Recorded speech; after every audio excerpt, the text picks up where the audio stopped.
warahmatullahi wabarakatuh. Selamat pagi teman-teman.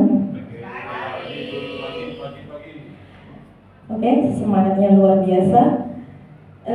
Di sini saya akan berpresentasi tentang budaya positif. Karena semangat teman-teman yang luar biasa, saya sapa dengan pantun dulu. Turun hujan sejak kemarin. Ketika hujan suka melamun. Melihat semangat para teman-teman, saya sapa dengan pantun.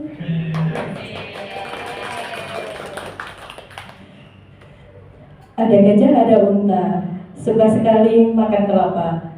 Saya buka presentasi ini. Assalamualaikum teman-teman semua.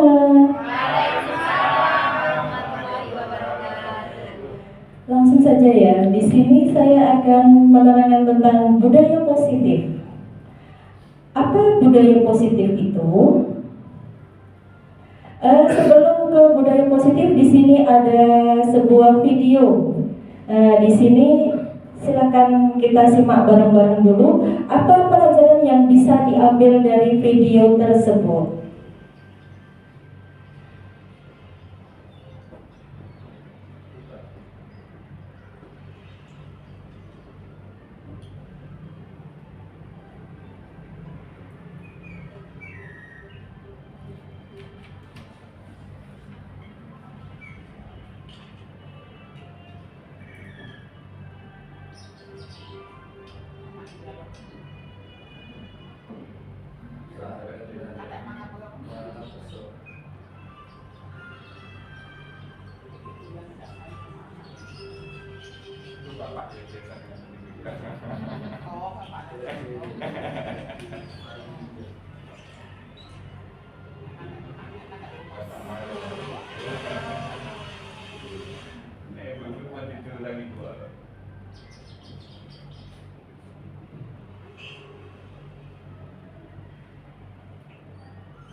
Oke, mungkin dari teman-teman mau menanggapi untuk pesan apa yang bisa diambil dari video tersebut?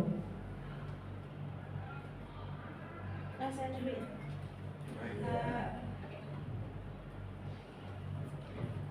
Assalamualaikum warahmatullahi wabarakatuh. Waalaikumsalam. Kalau melihat video tadi itu, menurut saya itu adalah strategi jitu dari seorang anak untuk mendapatkan makanan yang hasilnya berlipat-lipat daripada strategi yang biasa. Jadi dia butuh menenggelamkan diri untuk mendapatkan makanan yang melimpah, sementara yang lain saat ombak itu datang mereka malah pergi. Jadi suatu keberanian, tantangan, kemudian sesuatu yang berbeda dengan yang lain. Akhirnya hasilnya akan melebihi dengan usaha yang dilakukan oleh teman-teman yang seperti itu. Terima kasih Bu Hanifah. Ada lagi Pak Joko. Bismillah, Assalamualaikum warahmatullahi wabarakatuh. Dari video yang sudah kita amati bersama, dapat dilihat tadi ada kumpulan burung beserta orang tua dan anaknya. Di sini saya melihat di sisi orang tua atau kita sebagai guru. Terkadang kita orang tua atau sebagai guru itu perlu memberikan kepercayaan terhadap anak didik atau anak kita sendiri, misalnya seperti itu. Terkadang anak itu hanya perlu dikasih kepercayaan untuk dia terus bisa berkembang, untuk mengembangkan minat bakat dan lain sebagainya. Mungkin seperti itu dari saya. Jika ada tambahan mungkin bisa ditambahkan yang lain. Oke, terima kasih. Terima kasih Mas Joko. Ya, tambahin. Oke, Pak Fandi. Memang dari Pak Joko tadi, mungkin berusaha mengurangi. Jadi mungkin benar, tapi tidak 100% benar Pak Joko. Jadi ya, saya tambahi, kalau tadi memberi siswa kebebasan, kalau saya tadi malah melihatnya jadi jangan kemampuan si anak itu tidak bisa dilihat dari umur. Ternyata yang lebih kecil bisa mendapat solusi. Kalau di film tadi kan cara mendapat makanan yang lebih efektif.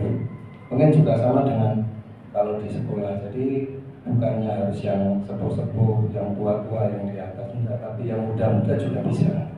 Terima kasih. Monggo, yang lain. Oke, Bu Izi.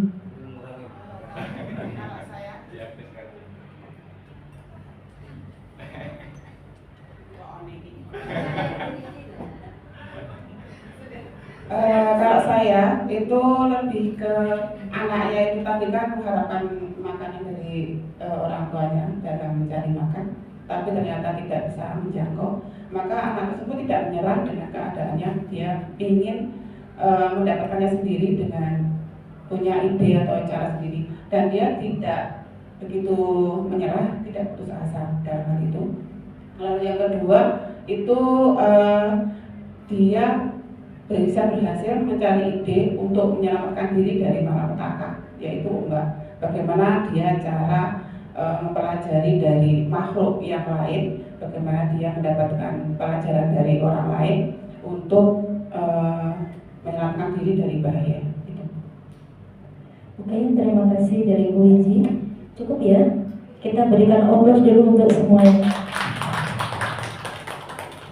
Oke, di sini memang untuk pembelajaran kita yang bisa kita ambil itu jangan takut untuk mencoba sesuatu hal yang baru.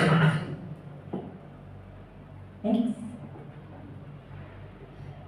Seperti dalam surat Al-Baqarah 216, dan boleh jadi yang kamu membenci sesuatu tetapi ia baik bagimu, dan boleh jadi kamu menyukai sesuatu tetapi ia buruk bagimu, dan Allah mengetahui dan kamu tidak mengetahuinya.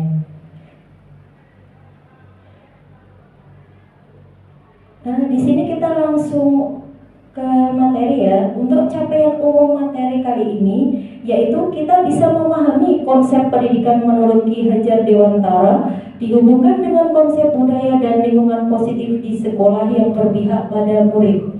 Kemudian memahami peran sebagai guru untuk membangun budaya positif dengan menerapkan konsep disiplin positif dalam berinteraksi dengan murid.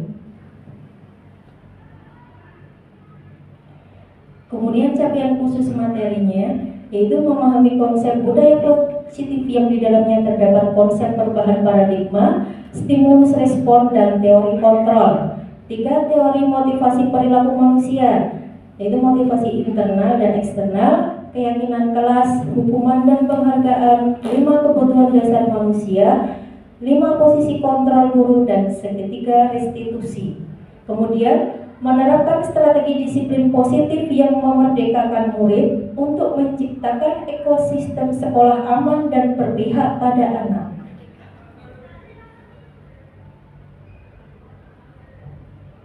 Yaitu untuk perubahan paradigma, Bila kita ingin membuat kemajuan perlahan, sedikit-sedikit ubahlah sikap atau perilaku Anda. Namun bila kita ingin memperbaiki cara-cara utama kita, maka kita perlu mengubah kerangka acuan kita. Ubahlah bagaimana Anda melihat dunia, bagaimana Anda berpikir tentang manusia. Ubahlah paradigma Anda, skema pemahaman dan penjelasan aspek-aspek tertentu tentang realitas. Yaitu dari Stephen L. Covey, prinsip centered leadership. Kemudian konsep disiplin positif dan motivasi. Apa makna dari disiplin itu? Disiplin berasal dari bahasa Latin disciplina yang artinya belajar. Disiplin diri membuat orang menggali potensinya menuju sebuah tujuan apa yang dia hargai. Namun dalam budaya kita, makna kata disiplin telah berubah menjadi sesuatu yang dilakukan seseorang pada orang lain untuk mendapatkan kepatuhan. Kecenderungan umum adalah menghubungkan kata disiplin dengan ketidaknyamanan, bukan dengan apa yang kita hargai atau pencapaian suatu tujuan yang mulia.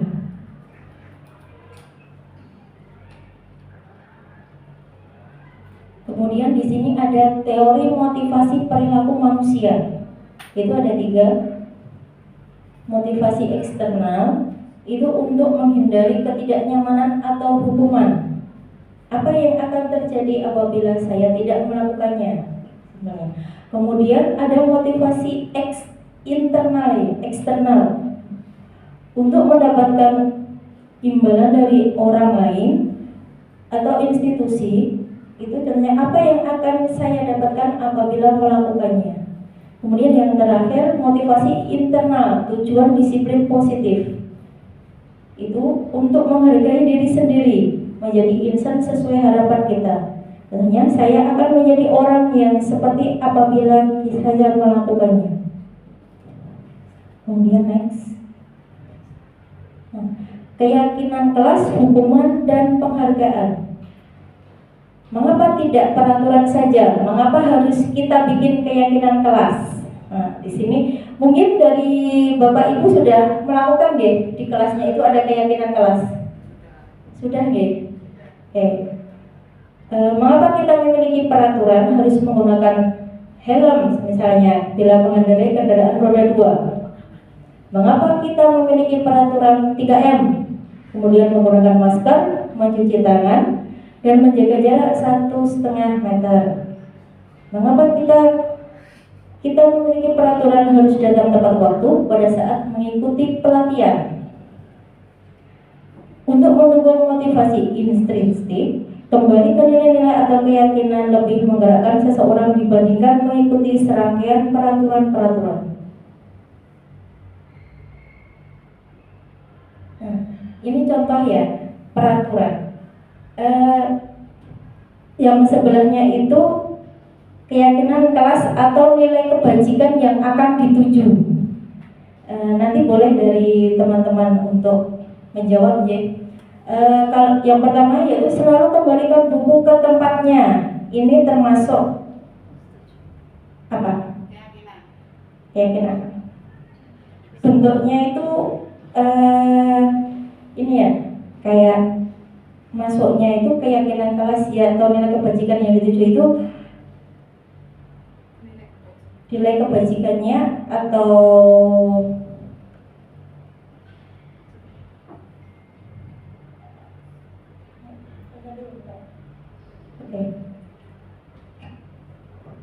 sikapnya ya, berarti ya. Saya selalu memberikan buku pada tempat itu termasuk tanggung jawab atau disiplin. Terus hadir setelah 5 menit itu 15 menit sebelum pembelajaran dimulai itu bentuknya itu menghargai atau menghormati. Benar kan Bu Fon? Ini arahnya mau dikelompokkan ke keyakinan kelas pakai kalimat untuk keyakinan kelas atau kita belum nangkap arahnya. Oke. Di sini bisa dengan keyakinan kelas atau nilai kebajikan yang dituju. Jadi semisal selalu kembalikan buku ke tempatnya, itu termasuk dari rasa kayak tanggung jawab atau disiplin atau menghargai.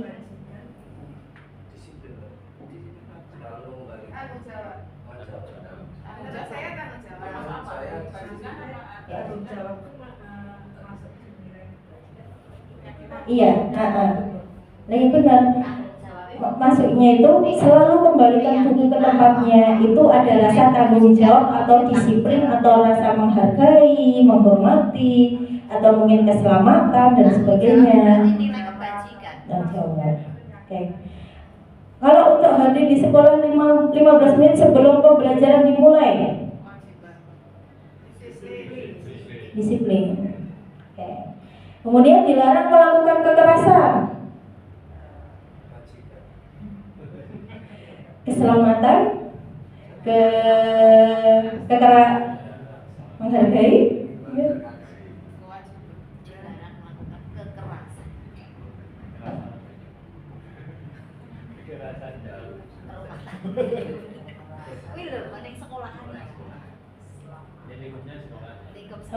lingkupnya sekolahan ini. Oh mungkin bisa, kan kekerasan itu dalam hal apa aja bisa itu.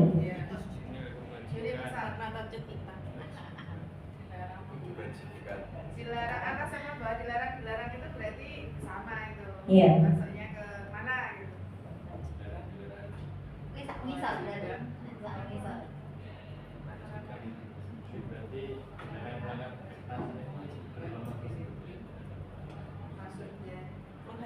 Menghargai yang mana? Yang mana? dilarang. Berarti menghargai ya. Kemudian dilarang menggunakan narkoba.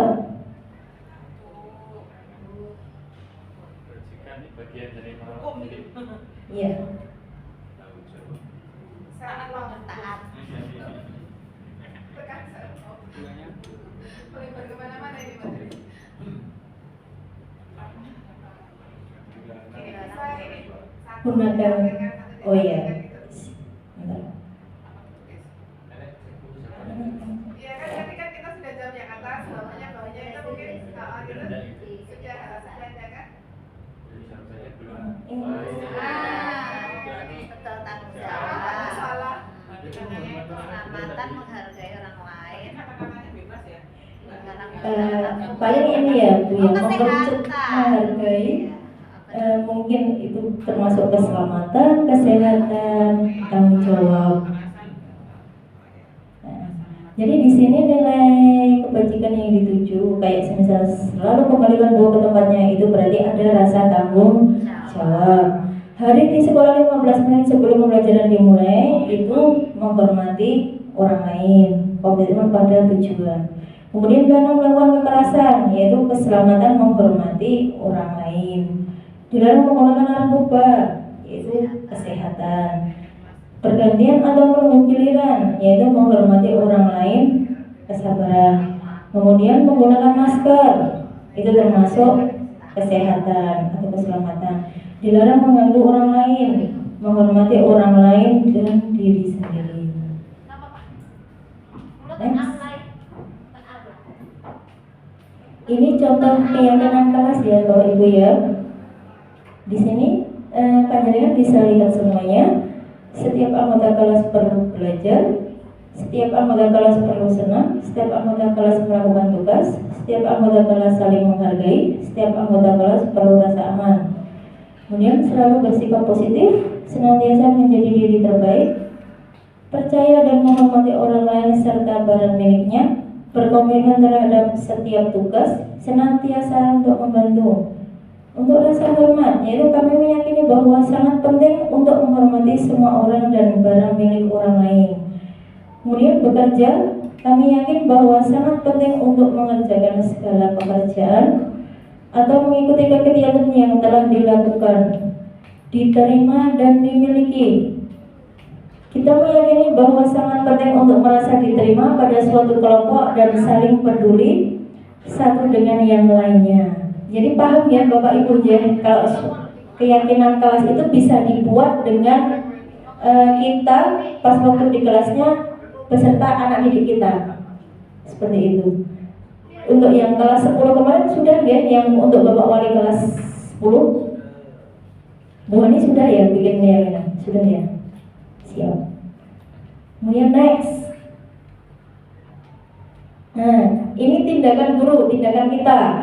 Ini termasuk hukuman atau sanksi atau konsekuensi. Misal, mencatat 100 kali di dalam buku kalimat, saya tidak akan terlambat lagi karena terlambat ke sekolah. Ini termasuk hukuman atau sanksi, Bapak Ibu? Hukuman. Hukuman atau sanksi? Oke. Kemudian lari mengelilingi lapangan basket 2 kali karena terlambat hadir di sekolah. Lihat, hukuman atau sanksi? Itu jawabnya hanya satu, hukuman atau sanksi? Iya, konsekuensi ya. Hukuman atau sanksi, yang satunya konsekuensi. Oke.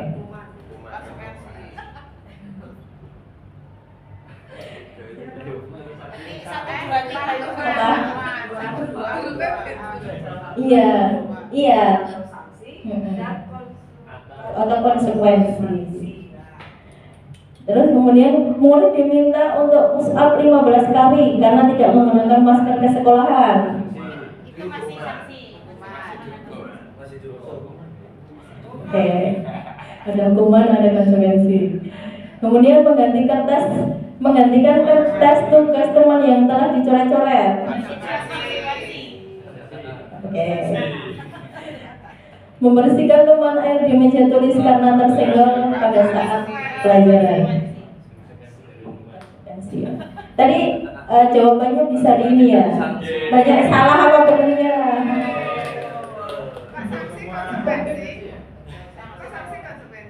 Ini, berarti saya salah ininya.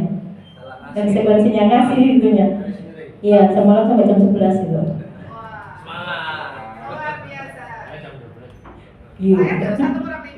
Lanjut. Oke, lanjut.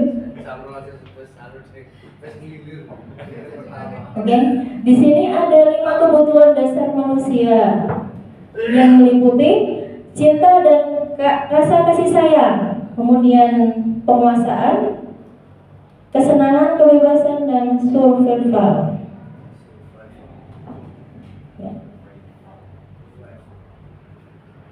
Oke, lanjut.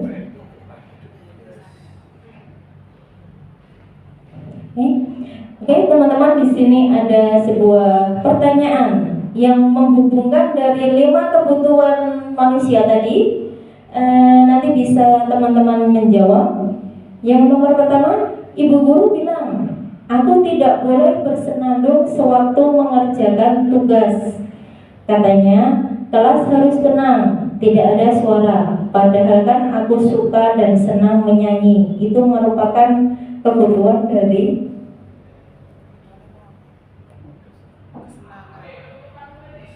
Kebebasan.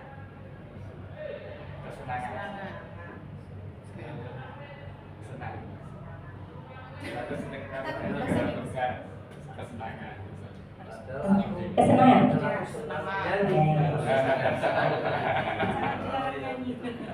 Ada yang kebebasan, ada yang kesenangan.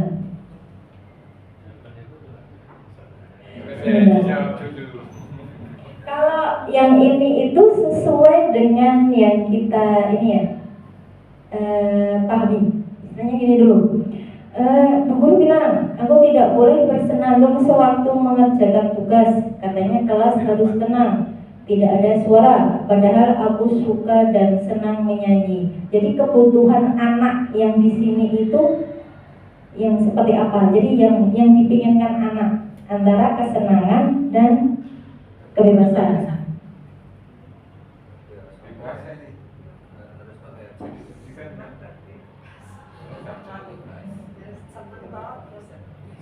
Oke, yang kedua, Bu guru tidak menyapaku hari ini, padahal aku pakai jepit rambut baru. Kasih sayang.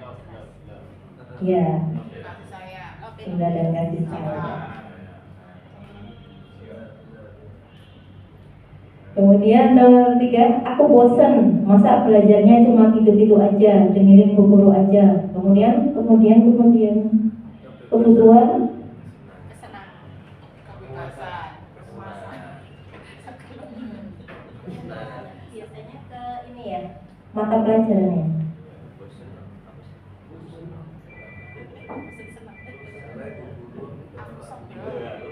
Kebebasan.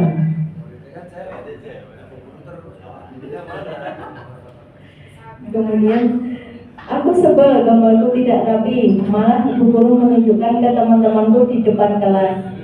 Ini perasaan, penguasaan, kesenangan dan bahasa. Sebenarnya survival itu bertahan hidup. Aku sempat gambarku rapi, malah ibu guru perasaan, kasih sayang. berarti perasaan. Ini jangan dengan saya. Cinta. Monggo sama di buat sarapan ya Bapak Ibu ya. Kita nyantai ya diskusinya ya. Diingatkan tentang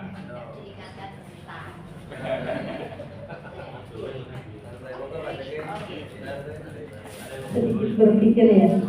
Oke, next. kan orang Jawa. Untuk selanjutnya yaitu ada posisi kontrol. Di sini kita bisa sebagai penghukum, membuat orang merasa bersalah, teman, monitor atau pemantau, dan sebagai manajer.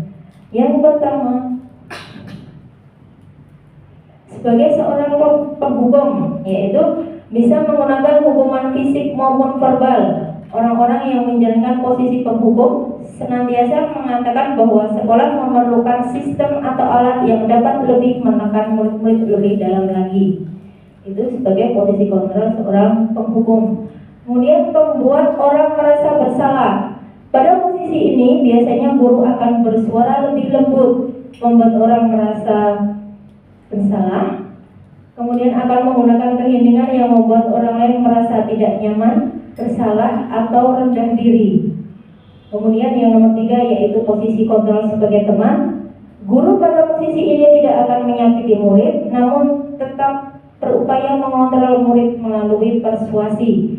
Posisi teman pada guru bisa negatif maupun positif. Positif di sini berupa hubungan baik yang menjalin antara guru dan murid. Guru di posisi teman menggunakan hubungan baik dan humor untuk mempengaruhi seseorang. Next. Kemudian sebagai monitor atau pemantau. Memonitor yaitu berarti mengawasi. Pada saat kita mengawasi, kita bertanggung jawab atas perilaku orang-orang yang kita awasi. Posisi pemantau berdasarkan pada peraturan-peraturan dan konsekuensi. Dengan menggunakan sanksi atau konsekuensi, kita dapat memisahkan hubungan pribadi kita dengan murid sebagai seseorang yang menjalankan posisi pemantau. Kemudian nomor 5 yaitu sebagai manajer. Manajer adalah posisi mentor di mana guru berbuat sesuatu bersama dengan murid, kemudian mempersilahkan murid mempertanggungjawabkan perilakunya, mendukung murid agar dapat menemukan solusi atas permasalahannya sendiri. Seorang manajer telah memiliki keterampilan di posisi teman maupun pemantau. Dan dengan demikian, bisa jadi waktu-waktu tertentu kembali pada kedua posisi tersebut bila diperlukan. Contoh kasus ya di sini. Adi terlambat datang ke sekolah.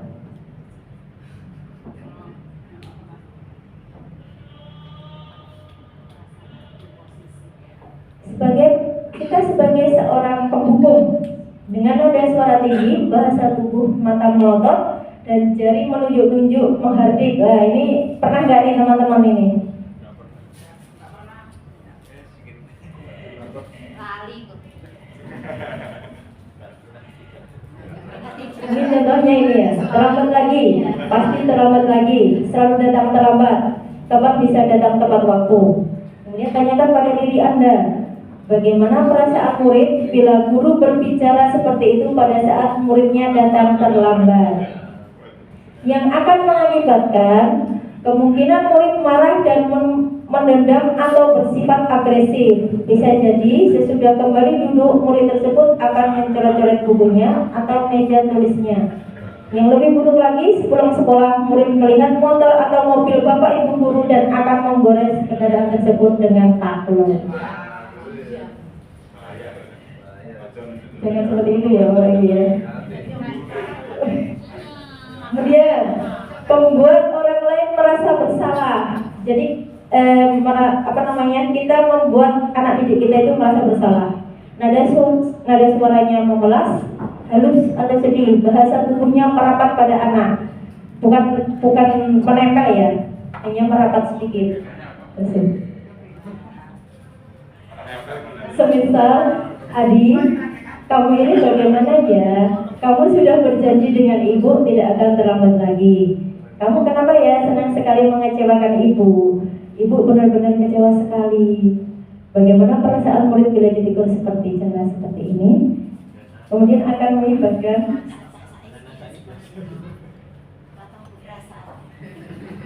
Bapak. Kemudian akibatnya itu murid akan merasa bersalah telah mengecewakan ibu atau bapak gurunya. Murid akan merasa menjadi orang yang gagal dan tidak sanggup membahagiakan orang lain. Kadang-kala sikap seperti ini lebih berbahaya daripada penghukum, karena emosi akan tertanam rapat di dalam murid menahan perasaan. Tidak seperti murid dengan guru terhukum, di mana murid bisa menumpahkan amarahnya walaupun dengan cara negatif. Murid tertekan seperti inilah yang tiba-tiba bisa meletus amarahnya dan bisa menyakiti diri sendiri ataupun orang lain. Kemudian kita sebagai seorang teman, nada suaranya ramah, akrab, dan bercanda. Bahasa tubuh merapat pada murid lagi. Mata dan senyum jenaka, jadi senyum-senyum. Contohnya, Adi, ayolah, bagaimana sih kamu? Kemarin kamu sudah janji ke bapak bukan? Kenapa terlambat lagi? Sambil tertawa. Ya sudah, tidak apa-apa. Duduk dulu di sana. Nanti bapak guru bantu ya. Kamu loh, sambil senyum-senyum. Bagaimana perasaan murid dengan sikap guru seperti ini? Akibatnya, yaitu murid akan merasa senang dan akrab dengan guru. Ini termasuk dampak yang positif. Hanya saja, di sisi negatif, murid menjadi tergantung pada guru tersebut bila ada masalah. Dia merasa bisa mengandalkan guru tersebut untuk membantunya. Akibat lain dari posisi teman, Adi hanya akan berbuat sesuatu bila yang menyuruh adalah guru tersebut dan belum tentu berlaku yang sama dengan guru atau orang lain. Itu biasanya guru kita. Oh iya, luar biasa. Kemudian kita sebagai pemantau, nada suaranya datar, bahasa tubuh yang formal. Misal, Adi, tahukah kamu jam berapa kita memulai? Tahu Pak, kamu terlambat 15 menit. Apakah kamu sudah mengerti apa yang sudah dilakukan? Bila terlambat lagi, paham Pak, saya harus tinggal kelas pada jam istirahat nanti dan mengerjakan tugas ketertinggalan saya. Ya benar, nanti pada saat jam istirahat kamu harus udah di kelas untuk menyelesaikan tugas yang tertinggal tadi. Saya tunggu ya. Bagaimana perasaan murid dilakukan seperti ini? Akibatnya, murid memahami sanksi yang harus dijalankan karena telah melanggar salah satu peraturan sekolah. Guru tidak menunjukkan suatu emosi yang berlebihan, menjadi marah atau membuat merasa bersalah. Murid tetap dibuat tidak nyaman, yaitu dengan harus tinggal kelas pada waktu jam istirahat dan mengerjakan tugas. Guru tetap harus memonitor atau memantau murid pada saat mengerjakan tugas di jam istirahat karena murid tidak bisa ditinggal seorang diri. Kemudian kita sebagai posisi manajer, yaitu mungkin dengan nada suara yang tulus, bahasa tubuh tidak kaku jadi luas, mendekat ke muridnya. Semisal, Adi, apakah kamu mengetahui jam berapa sekolah dimulai? Tahu Pak, jam 7. Ya, jadi kamu terlambat. Kira-kira bagaimana kamu akan memperbaiki masalah ini? Saya bisa menanyakan teman saya, Pak, untuk mengajar tugas yang tertinggal. Baik, itu bisa dilakukan. Apakah besok akan ada masalah untuk kamu agar bisa hadir tepat waktu di sekolah? Tidak, Pak, saya bisa hadir tepat waktu. Baik, saya hargai untuk memperbaiki diri. Kemudian bagaimana perasaan murid diperlakukan seperti itu?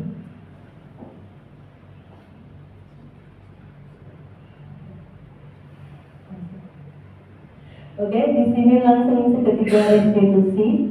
Di seketika restitusi mungkin Bapak Ibu sudah pernah mendengar, membaca, menyimak. Sudah belum Bapak Ibu?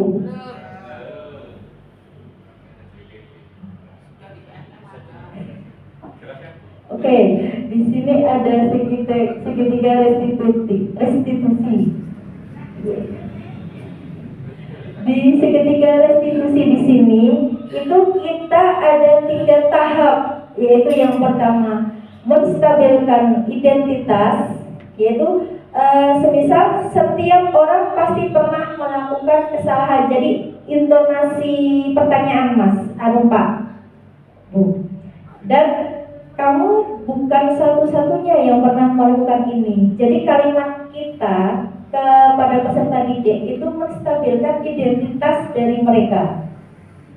Yang pertama itu tahapannya. Kemudian yang nomor 2 yaitu validasi tindakan yang salah.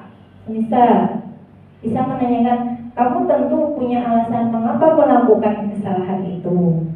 Yang nomor 2, adakah cara yang lebih efektif untuk mendapatkan apa yang kamu butuhkan? Seperti itu namanya validasi tindakan yang salah. Kemudian yang nomor 3 itu menanyakan keyakinan pada mereka, pada peserta didik. Yang pertama, kamu ingin menjadi orang seperti apa? Kemudian yang nomor 2, keyakinan kelas seperti apa yang telah kita sepakati kemarin. Nah, jadi seperti itu contoh dari segitiga restitusi, yaitu ada 3 tahapan. Yang pertama tadi menstabilkan identitas, kemudian validasi tindakan yang salah, kemudian menanyakan keyakinan. Di sini mungkin yang sudah menjalankan itu secara tidak langsung itu guru bimbingan konseling ya.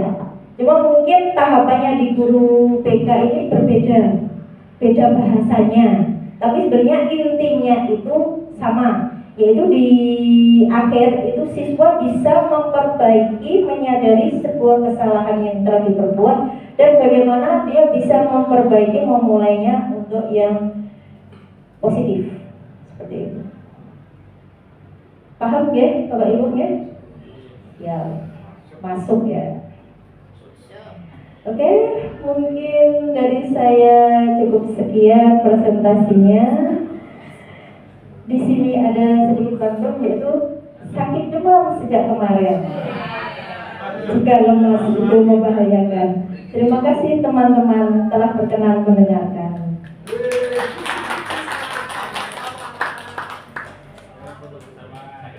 Oke, mungkin dari teman-teman ada yang ingin bertanya sebelum kita tutup acara ini.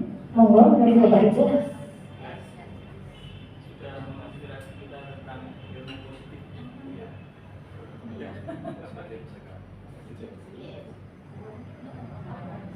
Diulang Pak, biar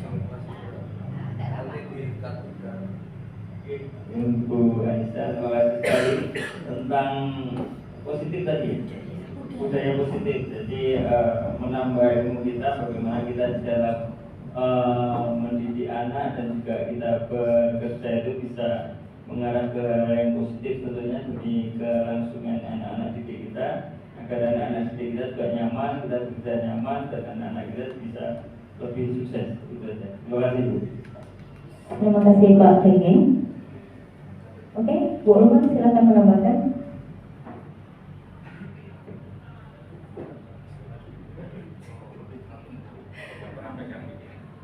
Mohon izin menambahkan Ibu, untuk kegiatan kali ini diseminasi untuk tugas CGT Angkatan 11 tentang budaya positif, dan sangat bermanfaat sekali bagi kita sebagai guru.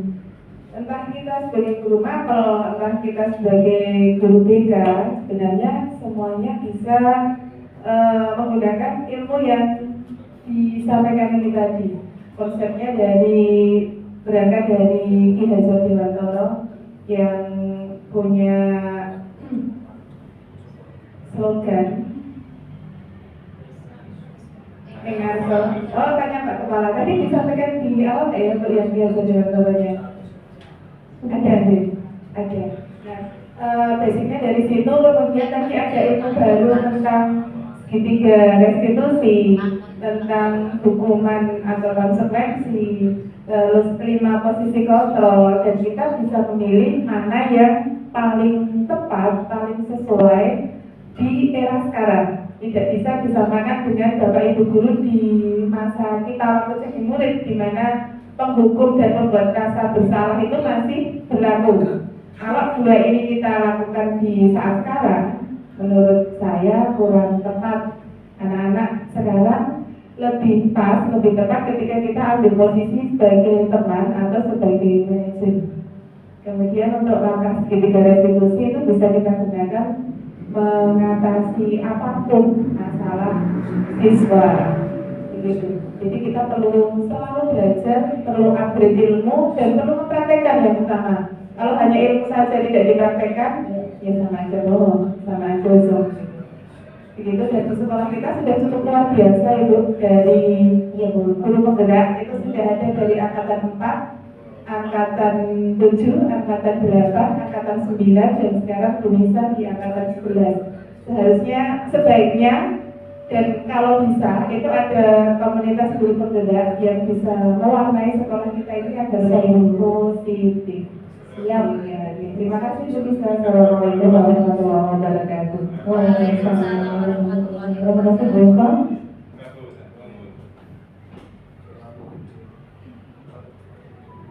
Oke, terima kasih waktunya. Ini materi yang mungkin kalau saya sendiri ini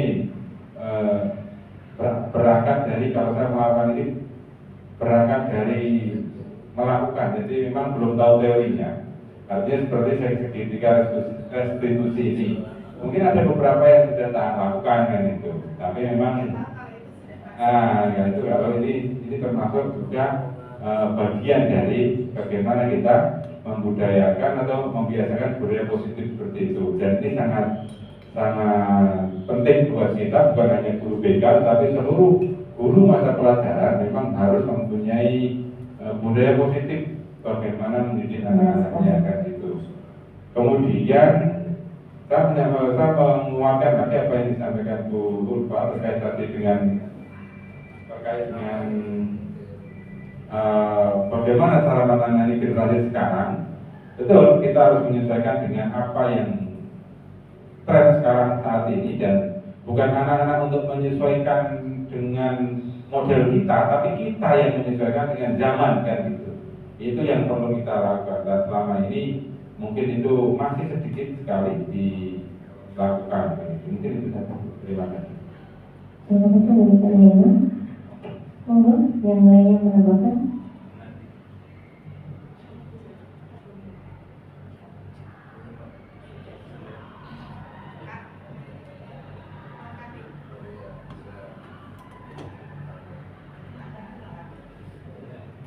Ya, terima kasih. Setelah semua paparan disampaikan Bu Nisa, jadi kelihatannya kita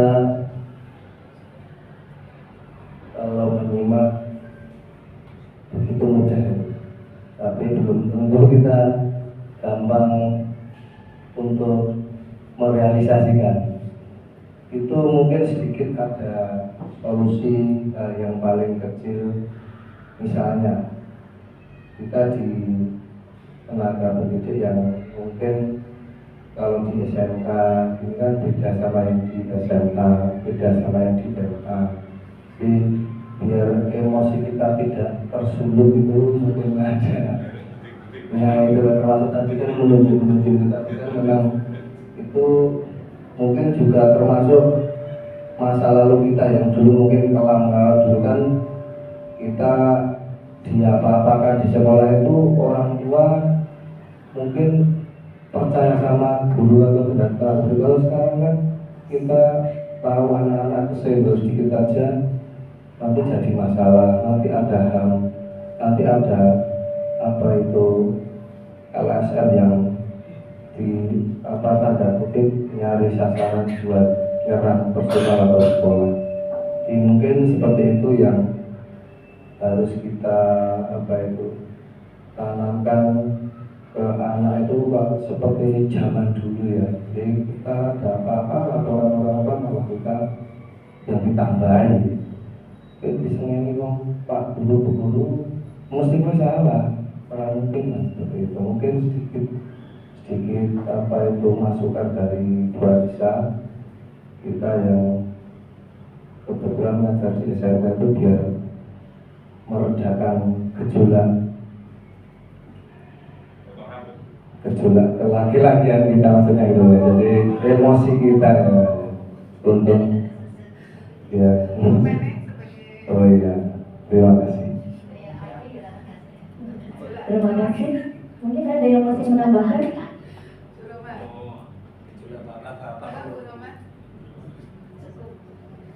Cukup ya? Oke. Oh iya, Pak Chandra.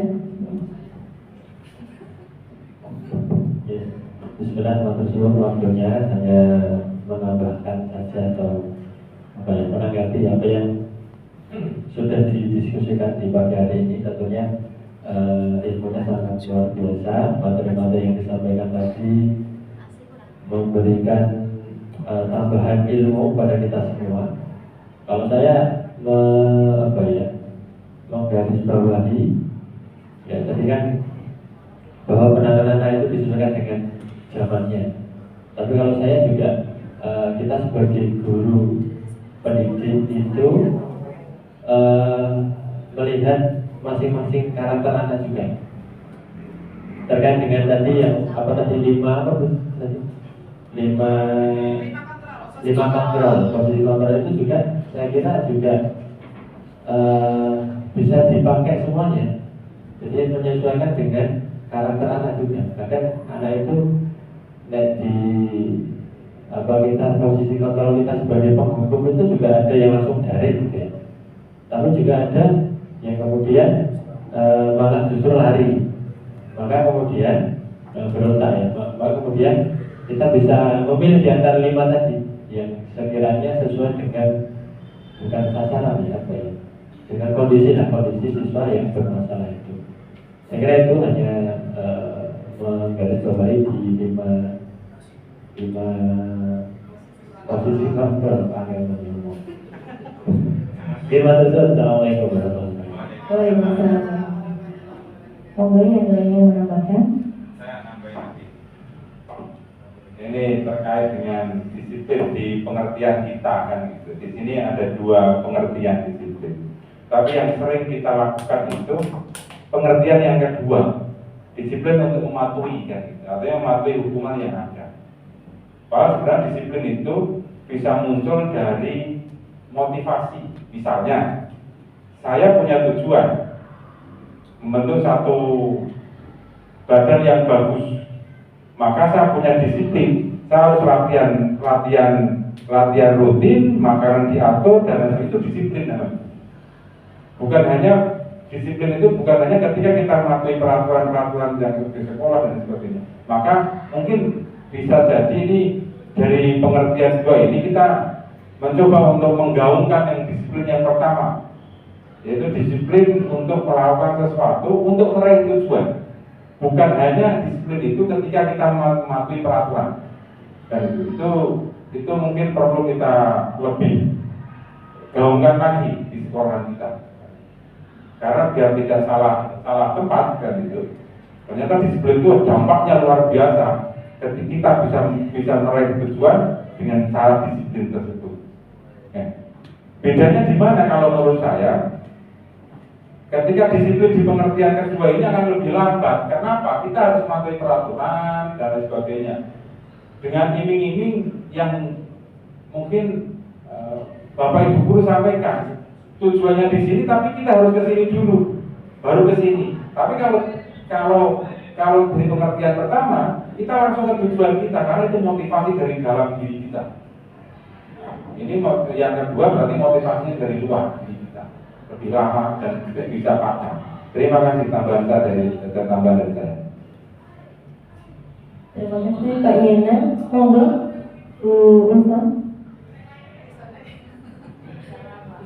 Saya tergelintik untuk mengkomentari tadi pernyataan Pak Marzuki Alfandi untuk keberadaan gejolak kelelakiannya. Yang saya rasakan, Bapak Ibu, kita semua merasakan yang sudah berada di keluarga besar SMK Mutu Harjo ini, bagaimana suka dukanya, bagaimana perjuangan kita, bagaimana upaya kita semaksimal mungkin untuk memberikan yang terbaik untuk siswa-siswi kita. Entah ini saya rasakan pribadi atau secara umum. Intinya, kalau kita mau memberikan energi positif ke anak-anak, itu kita sadar atau tidak sadar itu juga perlu recharge. Entah itu dari struktural, dari top manajemen atau dari rekan-rekan. Yang perlu diupayakan dari kita adalah menciptakan ekosistem belajar yang kondusif. Jadi bagaimana bisa kita selalu positif ke anak, tapi yang kita dapatkan itu adalah energi negatif vibe gitu. Kita tidak bisa berharap banyak dari lingkungan di luar kita atau faktor eksternal. Yang bisa kita lakukan ya mulai dari diri sendiri untuk menjadi pribadi yang positif. Syukur kita di-charge, ada energi positif juga dari lingkungan sekitar. Untuk itulah salah satu tugas guru penggerak Ibu ya, untuk bisa mewujudkan Komunitas ini yang lingkungan belajar yang positif, ekosistem belajar yang positif gitu. Kalau kita dapat charge-nya positif, ngasih ke anak positif, itu sangat luar biasa. Jadi salah satu solusinya meredam gejolak kelelakiannya tadi Pak Marzuki Alfandi. Iya, tanda petik. Jadi bagaimana kita bisa ngasih positif kalau yang kita dapat negatifnya itu akhirnya jadi masalah dalam diri kita juga kan. Kita mengolah energi negatif yang kita dapat agar berubah jadi positif. Kita dituntut untuk memberikan yang terbaik ke anak, tapi kita kekurangan energi dari dalam. Lebih ke manajemen emosi mungkin ya kita, gitu. Kita punya PR manajemen emosi kita karena banyak energi yang berwarna-warni yang masuk ke kita, tapi outputnya tetap kita diharapkan untuk selalu positif. Demikian itu, monggo. Terima kasih. Monggo. Boleh Pak?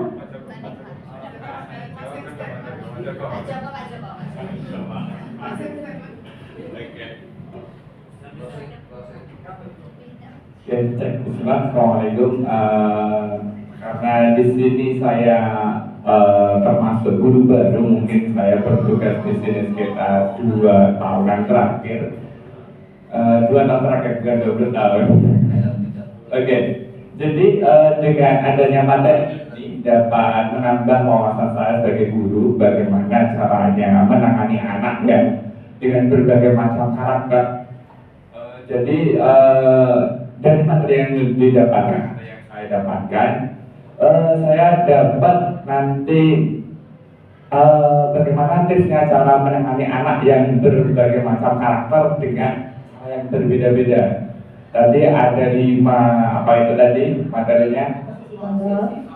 Ya, 5 posisi kontrol. Jadi kita bisa menentukan dari 5 posisi kontrol itu untuk menangani anak yang dengan karakter yang berbeda-beda. Karena satu anak itu atau beberapa anak itu tidak bisa kita gunakan dengan cara yang sama.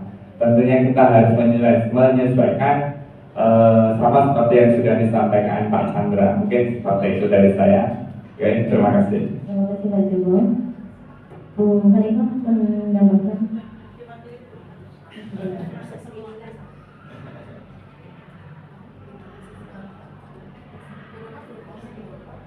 Pak Ismail, tadi belum ada suaranya sama sekali. Monggo.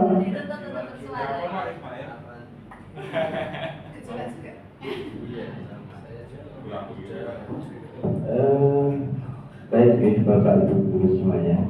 Saya kira posisi saya juga sama seperti Pak Joko. Saya kan di sini juga baru sekitar 2 tahun dan saya kira materi ini cukup baik sekali, bermanfaat buat saya.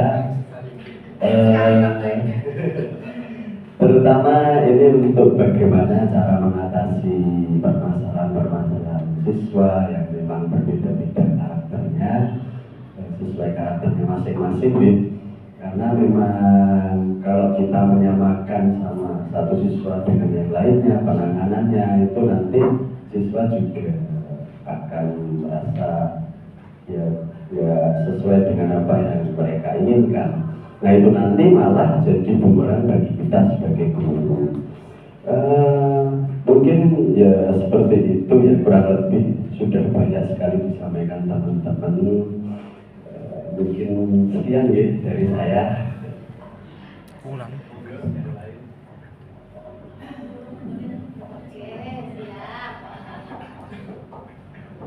Oke semuanya, Assalamualaikum warahmatullahi wabarakatuh. Sebenarnya sudah tercover dari teman-teman semuanya ya ini tadi ya. Yang di SMK Muhammadiyah ini begitu kompleks, anak-anak dengan berbagai macam latar belakang, berbagai macam latar permasalahan, dan bagaimana istilahnya kita itu menangani anak A sampai Z itu dengan metode yang berbeda-beda. Itu ya sangat sangat diharapkan bagaimana bisa menyelesaikan semua masalah anak dengan baik, intinya seperti itu. Dan kemarin juga sebenarnya saya sebagai wali kelas, ini curhat saja nih, pernah juga menangani anak dengan masalah rambut itu sampai berontak dan sampai matur ke orang tuanya itu tidak terima, intinya seperti itu. Negara hanya disuruh potong rambut. Itu yang kemarin pernah saya alami sebagai wali kelas. Ternyata setelah saya selaku wali kelas pendekatan terlebih dahulu. Jadi bagaimana sebenarnya anak itu mempunyai masalah yang sebenarnya itu apa? Ternyata anak itu hanya butuh istilahnya lebih diperhatikan. Jadi tanpa itu bukan langsung itu enggak, cuma kadang bagaimana kita sebagai guru melakukan pendekatan itu ya sebagai kita perempuan nih, kita kadang menggunakan rasa terlebih dahulu di ya. Ternyata dengan kita pendekatan ke anak bisa kita menyelesaikan itu ternyata dengan rasa kepala dingin seperti itu. Jadi tadi apa 5 posisi kontrol itu ternyata kita benar-benar harus bisa menjiwai sendiri dulu gitu ya. Benar-benar seperti yang diutarakan Bu Lutfa tadi ya. Kalau inputan kita banyak negatif, bagaimana kita harus bisa mengontrol agar menjadi positif menurut saya ya. Jadi pada intinya Ibu Anissa sebagai calon guru penggerak ya, ini tadi budaya positif ya, sangat saya sebagai guru produktif ya sangat bermanfaat sekali, karena kadang kita kalau orang produktif itu hanya karya, tapi kadang tidak menggunakan rasa kayak gitu ya, hanya apa ya, ilmu apa ya Bu ya, bukan ilmu rasa tetapi ilmu tapi dengan adanya ini justru saya bisa mengolah rasa gitu ya. Jadi mungkin ini curhatan saya aja ya sebagai penambah nih, karena sudah tercover dari Bapak Ibu guru semua biasa berumah ini. Matur mawon, terima kasih atas waktunya. Assalamualaikum warahmatullahi wabarakatuh. Waalaikumsalam warahmatullahi wabarakatuh. Masih ada yang menambahkan? Di SMK Muhammadiyah kan segitu sudah berapa kan? Ini sudah saatnya beraksi. Artinya itu bentuknya nanti bukan per individu, tetapi yang saya tahu memang per individu. Ya, yang sudah dilakukan mungkin berupa per individu.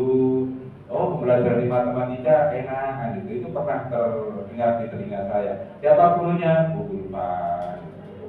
Kemudian saya berharap itu menjadi komunitas yang punya daya gebrak yang luar biasa untuk SMK Muhammadiyah. Kan gitu.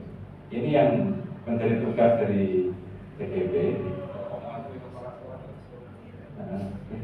Jadi itu yang kita butuhkan. Bahkan kemudian kalau nanti ada hal-hal baru, misalnya di liburan atau apa, cas tadi dari komunitas TGP untuk Bapak Ibu guru kan juga lebih baik kan gitu. Kan seperti itu. Tidak harus mendatangkan dari luar yang mahal. Mungkin Bapak Ibu bukan. Maksudnya yang mahal itu dengan transport. Kalau Bapak Ibu kan yang TGP yang ada kan tidak perlu transport, cuma butuh makan kan gitu. Kan itu. Jadi intinya ini sangat bagus. Artinya ketika praktek seperti ini sangat bagus dengan materi yang bagus, ya kita harap, saya pribadi sebagai guru dan mungkin harapan dari teman-teman juga, komunitas yang sudah dari guru penggerak dan ini CGP yang sekarang sedang kita ikuti kegiatannya ini untuk membuat atau membentuk satu komunitas yang sangat nanti bermanfaat untuk sekolah kita. Terima kasih itu saja Bapak Ibu. Terima kasih teman-teman semuanya atas umpan baliknya, masukannya untuk presentasi saya kali ini. Di akhir acara, mari kita tutup presentasi. Oh, Pak Hadi mau menambahkan lagi.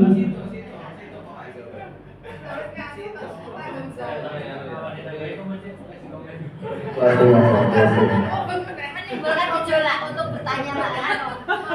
Apakah ada gejolak lagi? Termasuk aura positif saya.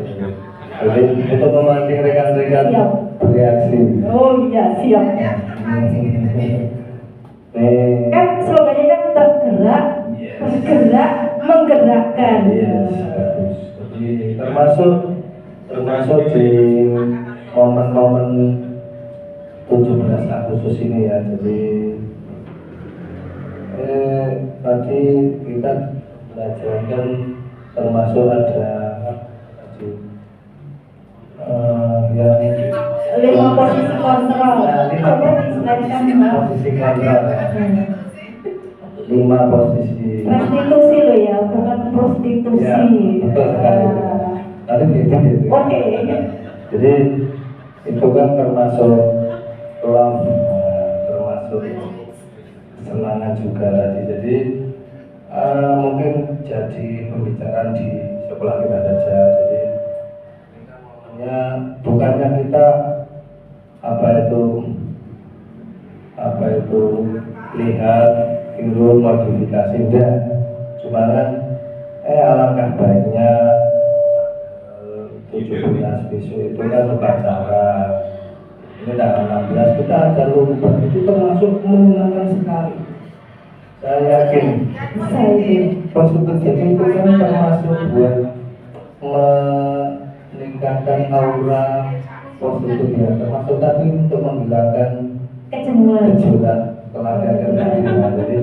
Jadi kita merubah sama anak, dia kan boleh ya, kita guru sama anak, sama siswa, ibu guru sama guru kan ada lomba-lomba yang entah sekian tahun kita sudah tidak mengadakan lagi. itu kan juga termasuk merecharge tadi.